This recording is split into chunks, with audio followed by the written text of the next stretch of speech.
Weakened by the resignations of two of his most senior colleagues, the question dominating Westminster and filling the front pages this morning: can the Prime Minister cling on to power?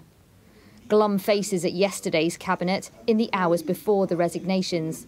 Later today, Boris Johnson faces Prime Minister's questions and a grilling from MPs on the liaison committee. And while he moved quickly last night to fill his cabinet vacancies with the appointment of Nadhim Zahawi as his new Chancellor, a man himself tipped as a possible leadership rival, and Chief of Staff Steve Barclay as Health Secretary, it's clear the Prime Minister is battling to survive. The resignations came just as Boris Johnson was apologising for appointing Chris Pincher as Deputy Chief Whip, despite accusations of sexual harassment.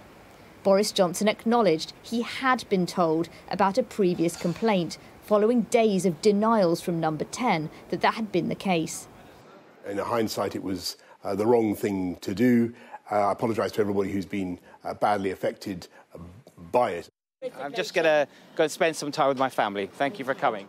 Sajid Javid was the first to resign, making his position clear in a letter to the Prime Minister, saying the tone you set as leader and the values you represent reflect on your colleagues, your party and ultimately the country. Minutes later, another body blow for the Prime Minister as Chancellor Rishi Sunak quit too. He said the public rightly expect government to be conducted properly, competently and seriously. I recognise this may be my last ministerial job, but I believe these standards are worth fighting for, and that is why I'm resigning. Within the Conservative Party, anger and unease has reached new levels in the past few days. We can't go on like this, and I think that's going to be a matter for all of my colleagues, those in government and those on the backbenches, about what steps we now need to take to deal with it. Labour say Mr Johnson's time is up and are calling for an election now.